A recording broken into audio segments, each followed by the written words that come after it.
ধৈর্যের নিয়ামত কখনো মিস যায় না। দুনিয়া যাদেরকে ভাঙতে চায় আল্লাহ তাদেরকে নতুন ভাবে গড়ে শক্ত করে দেয়। আর আল্লাহ যখন একবার শক্ত করে দিবে, নমরুদের আগুনও ইব্রাহিম নবীকে ভাঙতে পারে নাই। ইউনুস আলাইহিস ইসলামকে মাছের পেটে সেই মাছ ওনাকে পরাজিত করতে পারে নাই।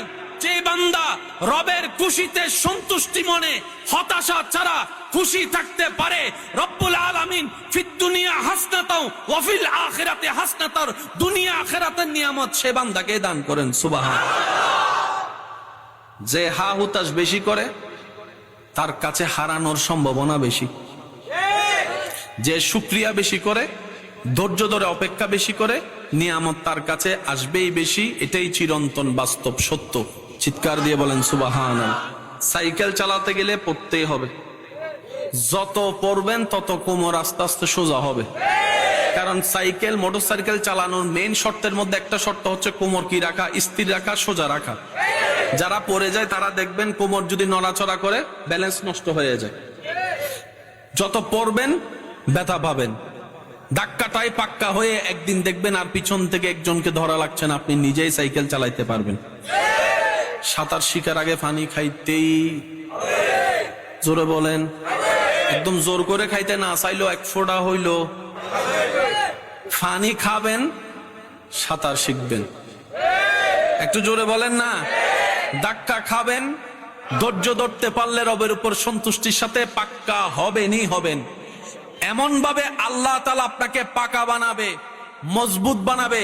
যারা আপনাকে ভেঙতে চেয়েছিল এক সময়, যারা আপনাকে নষ্ট করতে চেয়েছিল, ধ্বংস করতে চেয়েছিল, ওই আপনার ধৈর্য ধরে সবর করার কারণে, রবের সন্তুষ্টির অপেক্ষা করার কারণে আপনাকে আল্লাহ তাআলা এমন মজবুত দেওয়াল বাঁধিয়ে দিবেন, আপনাকে আর কেউ ভাঙ্গার ক্ষমতা রাখবে না। সুবহান। ধৈর্য ধরলেই রবের রহমত আসবে, এটা নিশ্চিত। এটার মধ্যে কোনো সন্দেহ। এখানে একটা চমৎকার বিষয় কি জানেন? কষ্ট দেয় কে? আমাদের আশেপাশের মানুষ। আপনাকে, আমাকে, আমাদেরকে কষ্ট দেয় কে? আশেপাশের। ভাঙতে চাচ্ছে মানুষ। এই মানুষের ভিতর আত্মীয় হতে পারে, বাইরেরও হতে পারে, পরিচিত হতে পারে, অপরিচিত। আমাদেরকে ভাঙতে চাচ্ছে কে? মানুষ। কষ্ট দিচ্ছে কে? মানুষ। কাঁদাচ্ছে কে? প্রতারণা করতেছে, ঠ্যাং ভেঙে দিচ্ছে, দেওয়াল তুলে দিচ্ছে, রাস্তা বন্ধ করে দিচ্ছে, পানি বন্ধ করে দিচ্ছে, প্রতারণা করতেছে, কথা দিয়ে কষ্ট দিচ্ছে। মানুষ আপনাকে কষ্ট দিচ্ছে, তাকিয়ে আছেন আল্লাহ। নিয়ামত, তাকিয়ে আছেন আল্লাহ।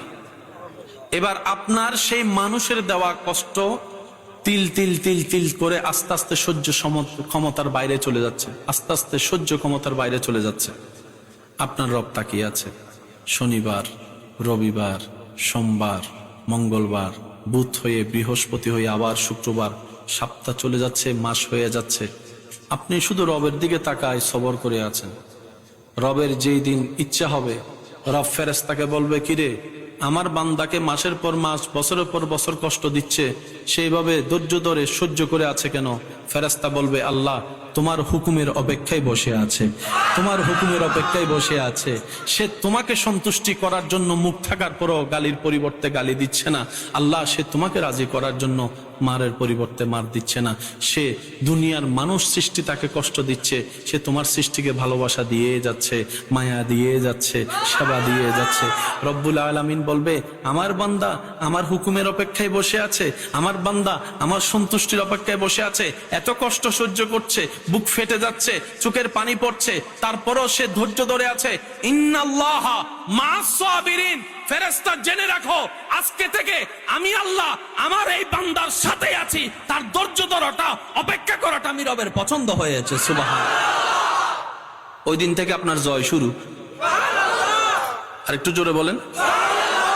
আপনারা হয়তো আমার সাথে একমত হবেন, এই পৃথিবীতে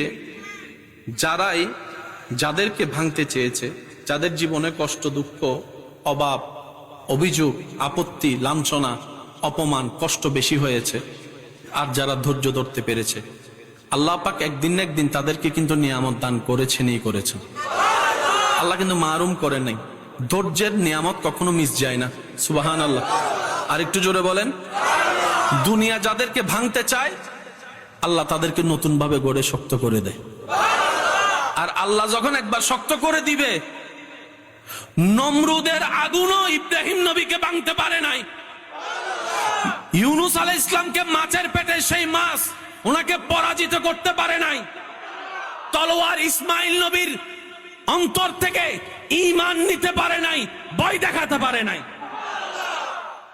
কারবালার সেই কঠিন কষ্ট ইমাম হোসেনের মুখে মলিনতা আনতে পারে নাই। রব যার সাথে, জয় তার সাথে।